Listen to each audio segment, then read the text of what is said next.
The spaceship Earth ambassador slowed as it approached the massive space station. Jun Kim looked out the viewport, his eyes wide with wonder. The Galactic Council headquarters orbited the planet Nexus like a shining metal ring. Ships of all shapes and sizes moved around it, each carrying beings from different worlds. It's bigger than I imagined, Jun said to himself. As the lead astronaut of the human delegation, he had trained for 3 years for this moment. Humans were new to the galactic community. They had only been discovered 6 months ago when an alien scout ship detected Earth's radio signals. Captain Lee appeared beside him. "We dock in 10 minutes. Is everyone ready?" Jun nodded. "Yes, Captain. The 5 of us have gone through the greeting protocols many times." "Good. Remember, we represent all of Earth. The Council has accepted over 300 species already. We need to make a good impression." As the ship connected to the station, Jun checked his uniform one last time. The blue and white suit with Earth's flag on the sleeve felt tight around his neck. His stomach fluttered with nerves, but his face stayed calm. The airlock door opened with a soft hiss. Standing on the other side was a group of aliens. Jun had studied their pictures, but seeing them in person was different. The creature at the front had purple skin that seemed to shimmer. It stood on 2 legs like a human, but was much taller. "Welcome, humans," the purple alien said in perfect Korean. The translation device on its neck glowed slightly. "I am Kovu, your guide to the Galactic Council." Jun stepped forward and bowed. "Thank you for your welcome. I am Jun Kim, lead representative of Earth." Kovu's large eyes blinked twice. "Please follow me. The Council is eager to meet you." The human delegation walked behind Kovu. The station hallways were huge, clearly built to accommodate many different-sized beings. As they walked, Jun noticed other aliens watching them. Some whispered to each other. Others moved away slightly. "Is something wrong?" Jun asked Kovu quietly. Kovu's skin changed color slightly, turning a deeper purple. "No, not at all. Many species are simply curious about humans. You are the newest members of our community." They entered a large round room. In the center was a table with many different chairs of various sizes and shapes. Beings of at least 20 different species sat around it. "The human delegation of Earth," Kovu announced. A creature that looked like a giant insect clicked its mandibles together. "Welcome. I am Ziv of the Trivax. We head the welcome committee." One by one, the aliens introduced themselves. There were the amphibious Meldari with their webbed hands, the rock-skinned Gorlans whose heavy footsteps made the floor vibrate, the floating gas-filled Aerons who never touched the ground. After the introductions, Kovu showed them to a screen on the wall. "This is the galactic classification system. All species are ranked based on physical ability, technology, and culture." The screen showed hundreds of species organized into tiers. "The Gorlans are top tier in physical strength," Kovu explained. "They can lift objects weighing over 2 tons and their skin can withstand extreme heat and pressure." A Gorlan nearby thumped its chest proudly. "The Trivax are top tier in mathematics and engineering. The Meldari excel in biological sciences. Each species has its strengths." Jun studied the chart. "Where do humans fall?" Kovu pointed to the middle of the screen. "Based on our initial studies, humans are mid-tier physically. Your bodies are rather fragile compared to many species. Your technology is developing but still basic by galactic standards. We have placed you here for now." Captain Lee frowned slightly, but Jun kept his face neutral. "We understand. We have much to learn." As they moved through the station, Jun noticed something strange. Despite humans being classified as mid-tier, many aliens seemed cautious around them. When the human delegation approached, some aliens would step back or watch them closely. "Why do they seem afraid?" Jun whispered to Minji Park, the team's scientist. Minji shrugged. "I'm not sure. Maybe our appearance is scary to them." After a brief tour of the living quarters assigned to the humans, Kovu led them to another section of the station. "This is one of our most important facilities," Kovu said with pride. "The Biological Preservation Center. Here we keep specimens of life forms from all over the galaxy." The center was enormous. It contained thousands of habitats, each recreating the environment of a different world. Plants with blue leaves, creatures with too many eyes, fish that swam through air instead of water. Amazing, Minji said, her eyes bright with scientific interest. How many species do you have here? Over 10,000, replied a Meldari scientist who had joined them. I am Dr. Lim. I oversee this facility. Dr. Lim led them through the center, explaining the different exhibits. The humans asked many questions, showing great interest in everything. Your curiosity is impressive, Dr. Lim noted. Most new species are overwhelmed at first. June smiled. Humans have always been curious. It's what drove us to explore our own planet, and now the stars. As they neared the end of the tour, Dr. Lim stopped in front of a heavy door marked with warning symbols. This is our restricted area, he explained. Only authorized personnel may enter. What's in there? Asked Minji. Dr. Lim hesitated, looking at Kovu. Kovu nodded slowly. It contains the most dangerous creatures in the known universe, Dr. Lim said. Predators that have decimated entire colonies. Parasites that can wipe out ecosystems. Beings too dangerous to release but too valuable to destroy. June felt a chill run down his spine. May we see? The aliens looked surprised at the request. Are you certain? Kovu asked. Many find it disturbing. We would like to understand all aspects of galactic life, June replied, including the dangerous ones. After a moment, Dr. Lim pressed his webbed hand to a scanner. The heavy door slid open with a loud clank. Beyond was a dimly lit corridor with transparent walls on either side. Behind the walls were containment fields shimmering with energy. Each containment area held a different creature. Some floated in special liquids, others paced in reinforced enclosures. All looked deadly in their own way. These specimens are kept under constant supervision, Dr. Lim explained. Multiple containment systems ensure they cannot escape.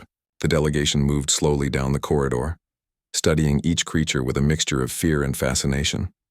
They passed plants that moved like animals, clouds of glittering dust that Dr. Lim explained could strip flesh from bone, and insects larger than Earth cars. At the very end of the corridor was the largest containment area. It was surrounded by not one but 3 layers of energy fields. Inside, lying on a rock surface, was an enormous creature. It had 6 powerful legs ending in claws that could easily shred metal. Its body was covered in what looked like metallic scales that shifted colors slightly as it breathed. Its head held 4 eyes and a mouth with multiple rows of teeth. This, Dr. Lim said quietly, is the Nexus Beast, the most feared predator in the known galaxy. The humans stared in awe at the sleeping monster. Even at rest, it radiated power and danger. We've only managed to capture this one juvenile specimen, Kovu added. It is kept heavily sedated most of the time. What makes it so dangerous? June asked, unable to look away from the creature. Intelligence combined with perfect predatory adaptations, Dr. Lim answered.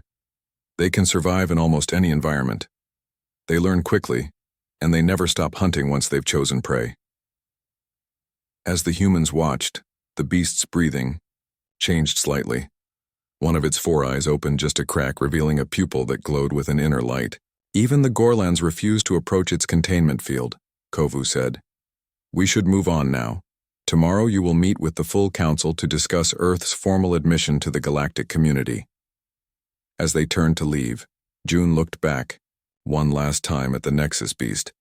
For just a moment he thought the creature's eye focused directly on him. A shiver ran down his spine, not entirely from fear, but also from a strange sense of connection. Little did he know that this would not be his last encounter with the feared predator, nor did he realize how this meeting would change his life and humanity's place in the galaxy forever. June couldn't sleep that night. The image of the Nexus Beast kept appearing in his mind. Those eyes, intelligent and somehow lonely. He tossed and turned in the specially designed bed in the human quarters. When morning came, according to the station's artificial day cycle, June met with the rest of the delegation for breakfast. They ate foods brought from Earth as the alien nutrition systems were still being adjusted for human needs.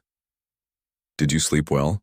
Captain Lee asked, noticing the dark circles under June's eyes. "Not really," June admitted. "I kept thinking about the creatures we saw yesterday." Minji Park nodded as she sipped her tea. "Me too.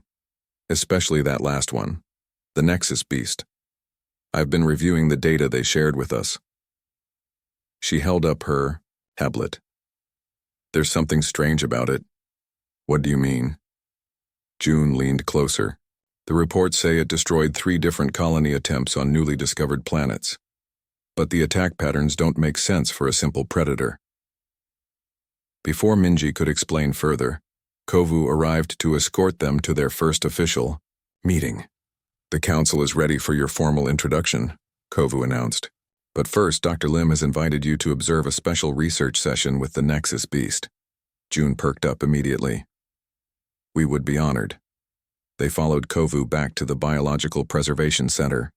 This time they entered through a different door, which led to an observation deck overlooking the Nexus beast's containment area.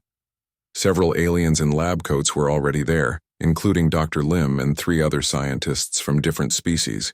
Large screens displayed the beast's vital signs and brain activity. "Welcome," Dr. Lim greeted them. "We thought you might be interested in our research methods." "Absolutely," Minji replied, her scientific curiosity obvious. Dr. Lim turned to a control panel. "Today we are decreasing the sedation slightly to observe cognitive functions.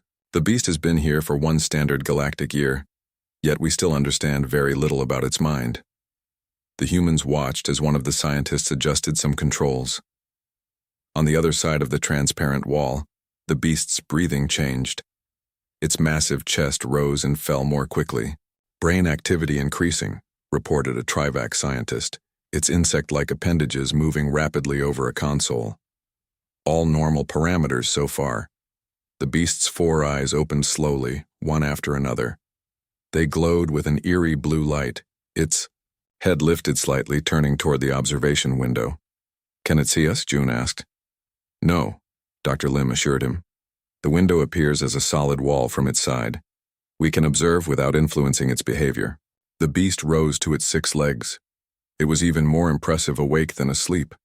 Its metallic scales shifted colors in the light, ranging from deep blue to purple. It stood nearly 4 meters tall, with powerful muscles visible under its scaled hide. "Amazing," Captain Lee whispered. "It looks almost like the mythical dragons from Earth legends." "Many species have similar creatures in their mythology," Kovu commented. "Some theorize that ancestral memory of apex predators influences cultural development across the galaxy."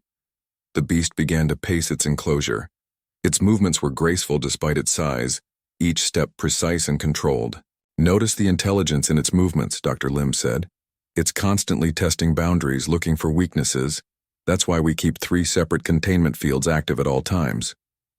June studied the creature carefully. "It doesn't look aggressive right now, just alert." Dr. Lim made a burbling sound that the translator rendered as a laugh. "Don't be fooled. It killed 27 colonists on Proxima B before it was captured. It can go from calm to lethal in less than a second." As if to prove the point, the beast suddenly lunged at the nearest wall, striking it with one massive clawed foot. The impact made a booming sound, but the containment field held.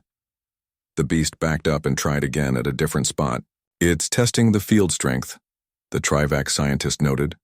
"Highly systematic behavior." Minji was taking notes on her tablet. "Dr. Lim, have you tried any communication methods? The brain structure data suggests advanced cognitive functions." "Communication?" Dr. Lim's webbed hands made a dismissive gesture. "We've tried various stimuli, but the only consistent response is aggression." The beast continued its methodical testing of the enclosure, circling the perimeter. When it reached the corner nearest the observation deck, it stopped and lifted its head. Its nostrils flared and all 4 eyes focused in their direction. "Impossible," murmured Dr. Lim. "It shouldn't be able to sense us here." "But it clearly has," June said quietly.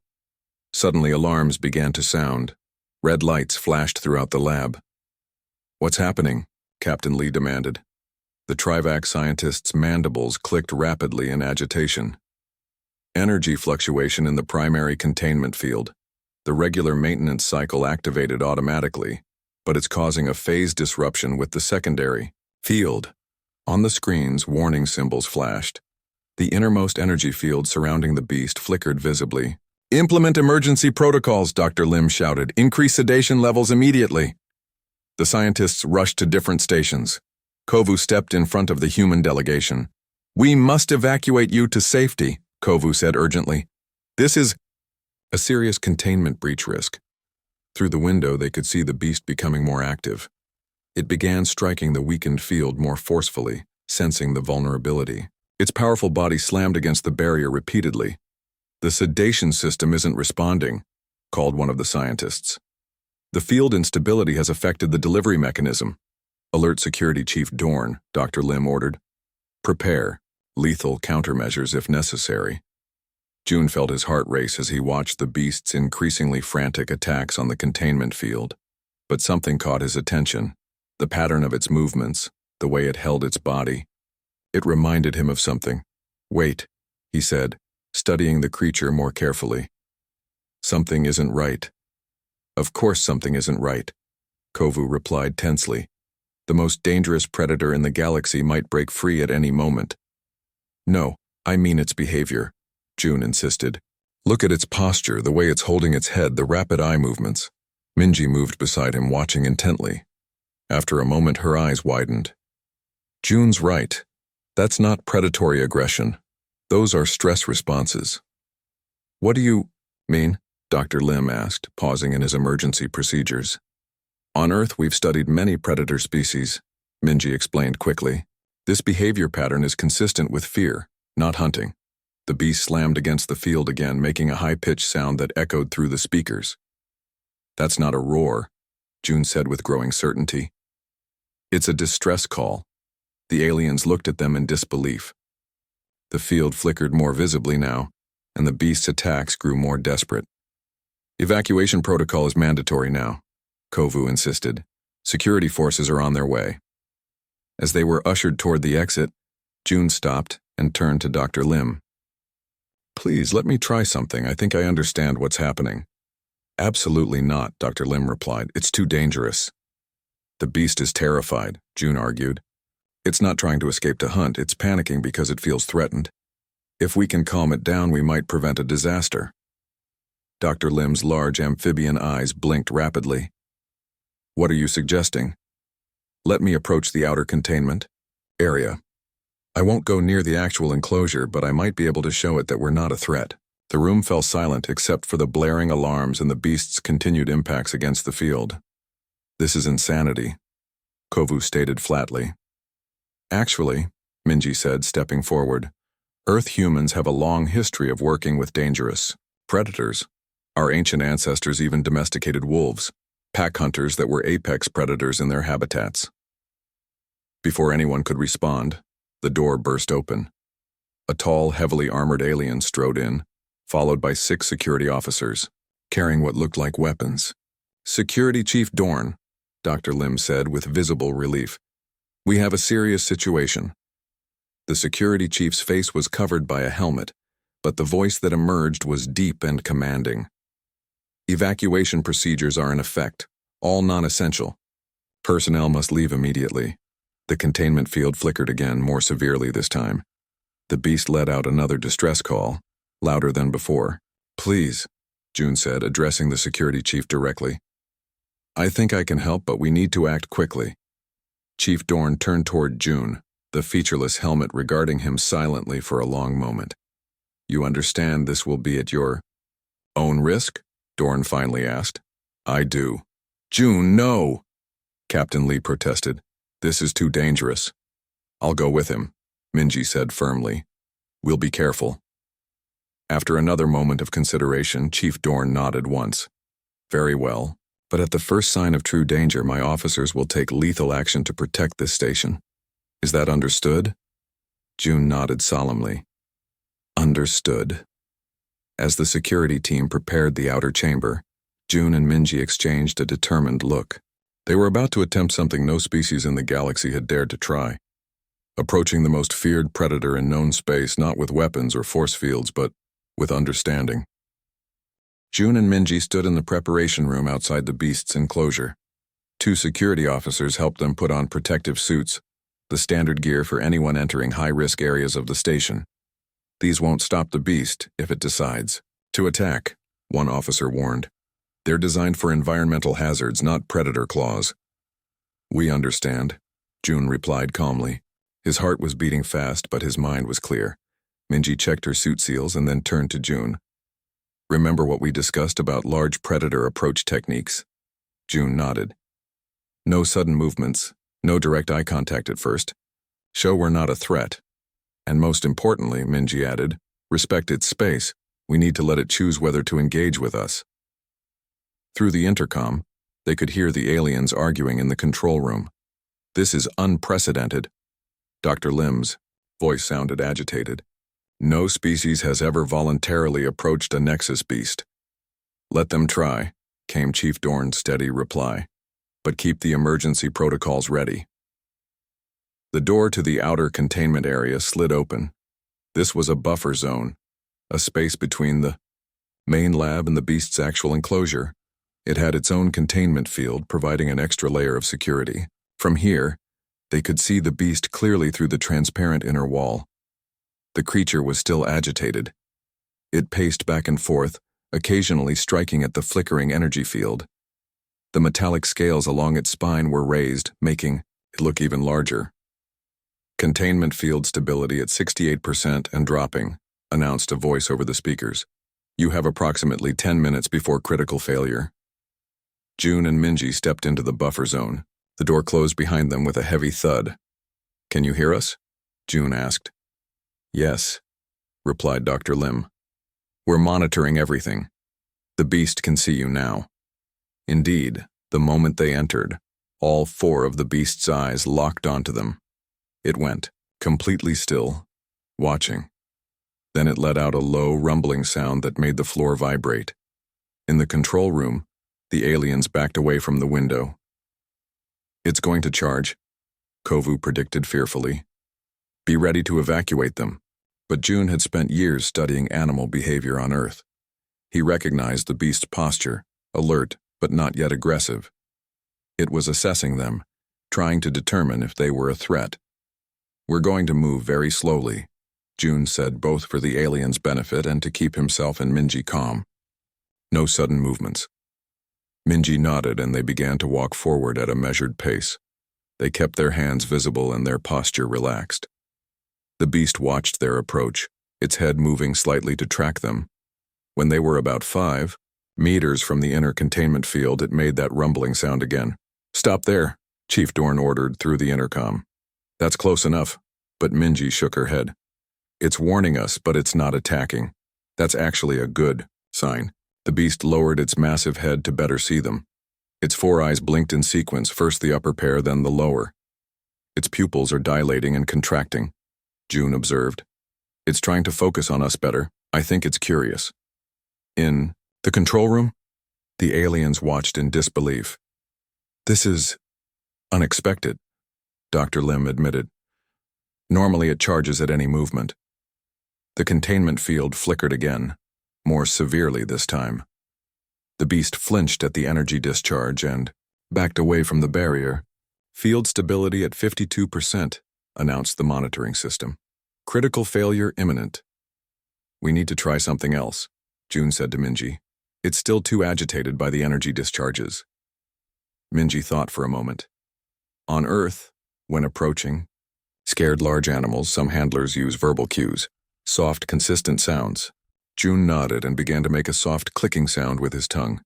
The same technique used by some wildlife experts to approach dangerous animals like crocodiles or big cats. Click, click, click. The sound was gentle and rhythmic. The beast tilted its head. Its ears, previously flat against its skull, twitched forward slightly. It's listening, Minji whispered. June continued the clicking while slowly moving his hand in a smooth, non-threatening motion. The beast's eyes followed. His hand Amazing. Dr. Lim's voice came softly through the speakers. It's not displaying any aggressive response. Containment field at 43%, the system warned. Recommend immediate evacuation. We're staying, June said firmly, never taking his eyes off the beast. Minji, try the call. Minji made a different sound, a low, rumbling hum that started in her chest. It was similar to sounds mother cats used to call their kittens. The effect on the beast was immediate. Its posture changed. The raised scales along its spine lowered slightly. It made a questioning sound in return, a higher-pitched version of its earlier rumble. It's responding to the frequency, Minji explained. Many Earth predators communicate in similar ways. The beast took a step closer to the barrier, then another. It was now directly on the other side of the flickering energy field from them. In the control room, several aliens gasped. Chief Dorn's hand hovered over the emergency containment button. Stand by, he ordered his security team. Be ready. The beast lowered its head until it was level with June's. Through the failing energy field, their eyes met. June felt something he hadn't expected, a connection. The creature's eyes held intelligence, fear, and something like hope.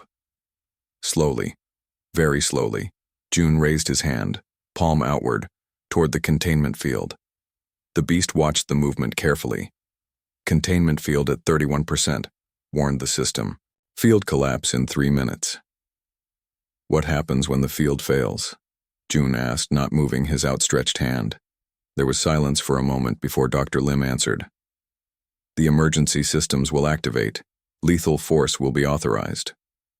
No, June said firmly. Call it off. Impossible. Kovu's voice was shocked.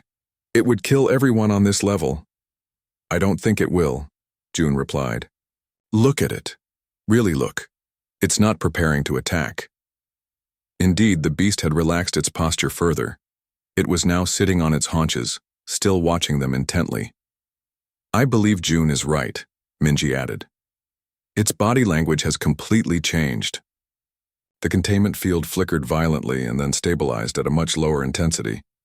The beast flinched but didn't move away. Field at 22%, the system announced. Failure imminent. A tense silence fell over both rooms. The beast made another, soft sound, almost like a question. Dr. Lim, June said quietly, what do you know about this creature's natural habitat? Its social structure? Very little, the scientist admitted. The 3 planets where they've been encountered were all recently discovered. We know they're territorial and dangerous. Or maybe just misunderstood, Minji suggested. On Earth, many predators were feared and hunted until we understood their importance to their ecosystems. The beast shifted position, moving even closer to the failing field. It was now barely a meter away from June's outstretched hand. Field at 15%, the system warned. Collapse in 1 minute. Chief Dorn, June said, his voice steady despite his racing heart. I'd like to request that you hold all emergency responses when the field falls. Give us 1 minute. You're asking me to risk everyone's safety on a theory, Dorn replied. I'm asking you to trust us, June countered. This creature is intelligent. It's trying to communicate. There was a long pause before Dorn answered. 1 minute. Not a second more. The containment field began to waver more violently now. Sparks danced along its perimeter. Field failure in 10, 9, 8. The system counted down. June and Minji remained perfectly still. The beast watched the failing field, its muscles tensing slightly. Go. 2. 1.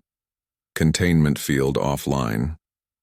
The energy barrier between humans and beast disappeared with a final flash. For a breathless moment, nothing happened. The beast could now reach out and kill them with a single swipe of its massive claws. Instead, it leaned forward cautiously, its nostrils flaring as it caught their scent directly for the first time. In the control room, every alien was frozen, in place, watching what they were certain would be the humans' last moments alive. The beast's breath was warm on June's outstretched hand. Its eyes, all 4 of them, studied him intently. Then it did something that would forever change interspecies relations in the galaxy. It slowly, deliberately moved its massive head forward and pressed its nose against June's palm. Time seemed to stop in that moment. The Nexus beast, the most feared predator in the galaxy, had its nose pressed against June's palm. No one in the control room dared to breathe. "Impossible," whispered Kovu, his purple skin paling to a light. Lavender Chief Dorn's hand still hovered over the emergency button. "Stand ready," he told his security team, but even his steady voice held a note of disbelief. The beast's skin felt warm against June's palm, slightly rough like fine sandpaper. Its breath came in slow, deep puffs. All four of its eyes remained, fixed on June's face, studying him. Very slowly, June moved his fingers in a gentle scratching motion. The beast closed its upper pair of eyes, the lower pair remaining alert but relaxed. "It's enjoying it," Minji said softly. "Just like a cat, being petted." Indeed, the beast was leaning slightly into June's touch now. The metallic scales had flattened completely, giving its massive body a sleeker appearance. "Your 1 minute is nearly up," Chief Dorn reminded them through the intercom. "What is your assessment of the situation?" "The beast is calm," June replied, continuing the gentle scratching. "It's not showing any signs of aggression. I believe we're safe." "I agree," Minji added. "Its body language is completely non-threatening now." Suddenly, the beast made a new sound. It started as a low rumble but gradually rose in pitch until it became a steady vibration. The sound filled the chamber. In the control room, several aliens backed away from the observation window. "It's going to attack," Kovu cried, his translator struggling to keep up with his rapid speech. "That's a pre-attack vocalization." But Minji shook her head, smiling. "No, it's not. That sound is remarkably similar to a cat's purr on Earth." "A purr?" Dr. Lim asked, confusion evident in his voice. "It's a sound some Earth predators make when they're content or relaxed," June explained, still petting the beast. "Particularly our domesticated cats, which evolved from wild hunters." The beast closed all four eyes now, the purring growing louder. It shifted position, sitting more fully on its haunches. Then it did something truly shocking. It lowered its massive head and gently nudged June's chest. "It wants more pets," June said with a soft laugh. He raised his other hand and began scratching gently behind what appeared to be an ear, a flap of scales that was thinner and more flexible than those on its body. The purring intensified. "This is unprecedented," Dr. Lim said, his scientific curiosity overcoming his fear. "In a full galactic year of study, we've never seen this behavior." "How did you know this would work?" Chief Dorn asked. The security team had lowered their weapons slightly, though they remained alert. "We didn't know for certain," Minji admitted, "but we recognized patterns in its behavior that reminded us of stressed Earth animals." "On our planet," June added, "humans have a long history of forming bonds with predator species. Our ancient ancestors domesticated wolves, pack hunters that were feared by other animals. Over thousands of years, they became dogs, loyal companions that live alongside us." The beast was now fully relaxed, its massive body stretched out on the floor of the enclosure. June had moved to scratching under its chin, which seemed to be a particular favorite spot. "I'd like to check something," Minji said. She pulled out her tablet and accessed the data the aliens had shared. "Dr. Lim, can you tell me about the planets where these creatures were encountered?" Dr. Lim seemed startled by the question but answered, "All three were planets being prepared for colonization, Class M environments, similar to many habitable worlds." "Similar to Earth?" Minji asked. "Yes, actually. They all had comparable atmospheric composition, gravity, and temperature ranges to your planet." Minji nodded, examining the data more closely. "That explains it. Look at this physiological data. The beast's muscle structure, sensory organs, even its dietary requirements. They all suggest it evolved in an environment very much like Earth, which means it would have a similar predator-prey dynamic to what we're familiar with," June added, still petting the now purring beast. The creature had rolled onto its side, exposing its belly, a posture of complete vulnerability that shocked the watching aliens even further. "Are you suggesting Kovu said slowly, that your species has some special understanding of this creature because of your shared evolutionary environment? Not exactly, Minji replied. But Earth has produced a wide variety of predator species. Humans have learned, sometimes through painful experience, how to read their behavior and even form relationships with them. It's more than that, June said, looking thoughtful as he scratched the beast's belly. Humans evolved as both predator and prey. We were hunted before we became hunters. I think that gives us a unique perspective. In the control room, Captain Lee stepped forward. That's an important point. Most advanced species in the Council evolved as either pure predators or pure prey, correct? Dr. Lim nodded. Yes, that's generally true. The Trivax evolved from hive-mind prey insects. The Gorlans were always apex predators on their world. My own people, the Meldari, were aquatic filter feeders before developing intelligence. But humans, Captain Lee continued, were middle-of-the-food chain omnivores. We had to understand both predators and prey to survive. The beast rolled back onto its stomach and lifted its head. It looked at June for a long moment, then did something truly remarkable. It lowered its head in what appeared to be a bow. It's showing submission, Minji gasped. Just like domesticated earth animals do. Not exactly submission, June corrected. It's showing trust. There's a difference. The beast stood up, stretching its 6 legs one by one. It towered over the humans, but its posture remained relaxed. Then it turned and walked to the far corner of its enclosure, where a water pool was built into the floor. It drank deeply, then returned to lie down near June. I believe, June said, addressing the watching aliens, that the incidents on the colony worlds were not hunting behavior. They were territorial defense. Dr. Lim looked confused. What do you mean? When you described the attacks, you mentioned, they occurred during initial colony establishment, Minji explained. Were there attempts to communicate with native life forms before setting up the colonies? There was an uncomfortable silence before Kovu answered. Standard procedure is to clear dangerous fauna before colonization begins. So you went into their territory and started killing them, June said simply. It wasn't an accusation, just a statement of fact. Of course, Chief Dorn replied. That's how colonization has always been done. June looked at the beast, which was now watching him with all 4 eyes. There was intelligence in that gaze. Not human intelligence, but something deep and complex nonetheless. On Earth, we learned, sometimes, too late, that coexistence can be possible, even with apex predators. The beast made a soft rumbling sound and nudged June's hand again. I think, Minji said, looking at the data on her tablet, that with proper study and understanding these creatures could be communicated with, perhaps even cooperated with. Dr. Lim moved closer to the observation window, his scientific curiosity fully engaged now. You mean, we wouldn't need to eliminate them before colonization? Not necessarily, June confirmed. It would take work and patience, but establishing boundaries rather than eliminating competition might be possible. The beast stood again and walked to the broken containment field. It stopped at the edge, looking at the open door to the lab beyond.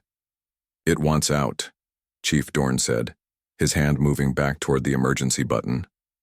Not to escape, June said, quickly. I think it's curious. It's been confined for a year. It wants to explore just like we do. Minji stepped forward. Dr. Lim, what if we tried a short controlled walk, just to the main lab and back? The aliens looked at each other in shock. The very idea of the Nexus beast moving freely through any part of the station was terrifying. But the events of the past hour had changed everything they thought they knew about the creature. Dr. Lim hesitated, then straightened his shoulders. I believe it is worth attempting. For science. Chief Dorn shook his head. I cannot authorize this without council approval. Then let's get it, Captain Lee suggested. The council should see this for themselves. 3 days later, June stood before the full Galactic Council. The circular chamber was filled with representatives from over 50 species. News of what happened with the Nexus beast had spread quickly through the station. This emergency session of the council is now in session, announced the Trivax chairperson, Ziv. "We are here to discuss the events in the Biological Preservation Center and their implications." June stood tall, with Minji and Captain Lee beside him. The rest of the human delegation sat in the audience section. Kovu, Dr. Lim, and Chief Dorn were also present, ready to give their accounts. First, Ziv continued, "We will hear from Security Chief Dorn about the containment breach." Chief Dorn stepped forward. Unlike before, his helmet was removed, revealing a face covered in small bony plates. His eyes were sharp and alert. 3 days ago, Dorn began, a serious malfunction occurred in the Nexus Beast containment system. Standard protocols called for emergency termination of the specimen. He paused. Those protocols were temporarily suspended at the request of the human representative, June Kim. A murmur went through the council chamber. "And what was the outcome?" asked a Gorlan council member, her rocky skin glinting in the chamber lights. "The human approached the beast and established peaceful contact," Dorn said, his professional tone not hiding his continuing disbelief. "The beast displayed no aggression.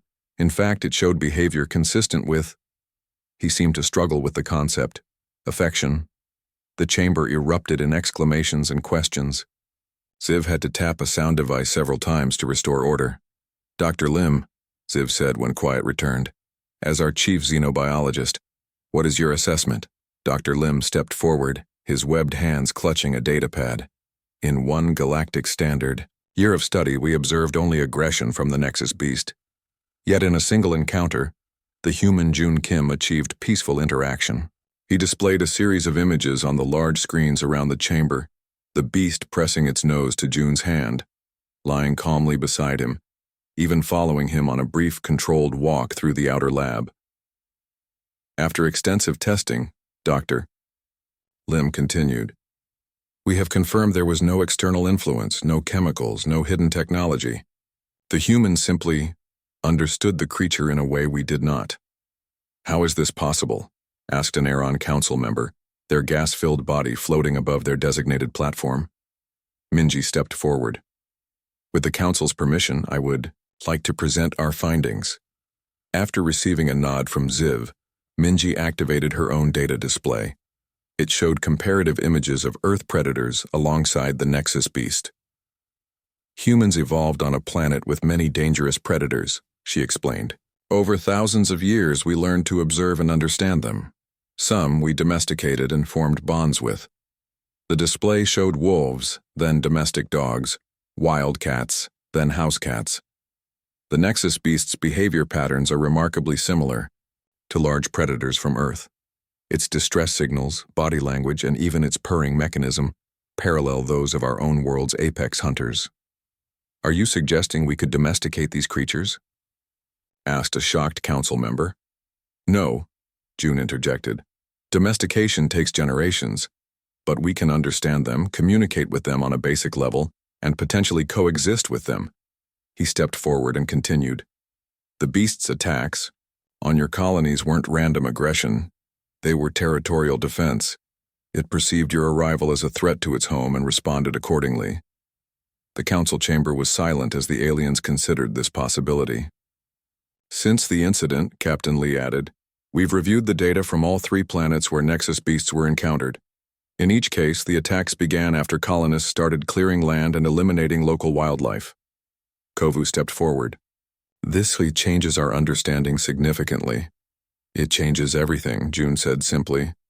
"With proper protocols, establishing boundaries, showing respect for the creature's territory, colonization might be possible without conflict." The screens now showed new footage. The Nexus Beast walking calmly beside June in a secure area of the Preservation Center. The beast's head was held high, alert but relaxed. Occasionally it would look at June as if checking that he was still there. "Over the past 3 days," Dr. Lim explained, "we've conducted controlled interactions. The beast recognizes June specifically. It displays what can only be described as trust toward him." "And what are the implications of this discovery?" asked. Sergeant Captain Lee stepped forward. "We believe this demonstrates a unique human capability. Our evolutionary history as both predator and prey gives us insight that pure predator or pure prey species might lack. Humans have been classified as a mid-tier species, June added. Physically, that may be accurate, but this situation suggests we have other valuable traits to offer the galactic community. Ziv consulted with several council members in hushed tones before turning back to the humans. The council agrees that a reassessment is warranted. In light of these events, we propose creating a new classification category, specialist species, for those with unique adaptive capabilities. June nodded his thanks. Furthermore, Ziv continued, we would like to establish a new initiative under human guidance, studying communication methods with previously unmanageable species throughout council space. Minji's eyes lit up at the idea. We would be honored to lead such an initiative.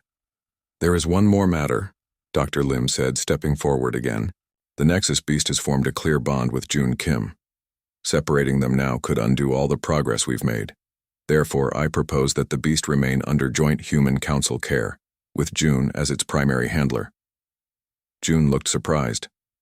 You mean, I would be responsible for it? With proper security measures, yes, Chief Dorn confirmed. My team has already designed a modified containment area that would allow for regular interaction while maintaining safety protocols.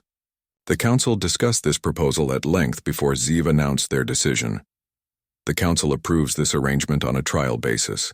The human June Kim will work with Dr. Lim's team to establish proper care and communication protocols for the Nexus Beast.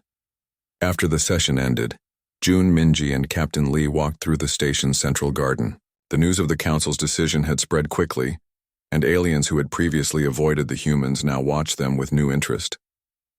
I never expected to become an alien animal handler when I joined the space program, June said with a laugh. You've opened a door to something important, Captain Lee replied. This changes humanity's place in the galactic community. It's already happening, Minji noted, gesturing to her tablet. We've received requests from 3 different worlds dealing with dangerous local species. They want human consultants. As they turned a corner in the garden, they found Dr. Lim waiting with several security officers and a special containment device, a modified version of the energy field, shaped like a collar and leash. Are you ready for the first official walk? Dr. Lim asked. June nodded, and the officers brought forward the Nexus Beast. It wore the energy collar but otherwise moved freely. When it saw June, its scales shifted color slightly, from deep blue to a brighter azure, and it made a soft, rumbling sound. Hello, friend, June said, reaching out to scratch its favorite spot behind the ear flap. The beast pressed its massive head against his hand, all 4 eyes half closed in contentment. Dr. Lim handed June the energy leash control. The garden has been cleared of other visitors. You have 1 hour. As June walked with the beast through the garden paths, aliens watched from safe distances. Some recorded the scene, others simply stared in disbelief. The most feared predator in the galaxy was walking calmly beside a human, occasionally stopping to investigate interesting plants or structures. Have you given it a name? Minji asked as she walked alongside them. June considered this for a moment. Terra, he finally said. It seems fitting, connecting it to Earth, where we learn to understand creatures like this. Terra the Nexus. Beast made a purring sound, as if approving the choice. In the weeks that followed, more human specialists arrived at the station. The Interspecies Understanding Initiative was formally established, with June and Minji as its directors. Requests for human assistance came from throughout council space. Worlds with dangerous local fauna, conservation projects for threatened predator species, even a diplomatic mission to a newly discovered planet where the dominant life forms initially appeared hostile. Humanity had found its place in the stars, not through superior strength or advanced technology, but through something uniquely human. The ability to understand and connect with the creatures that others feared the most, and it had all begun with a simple act that shocked the galaxy, a human petting the apex predator.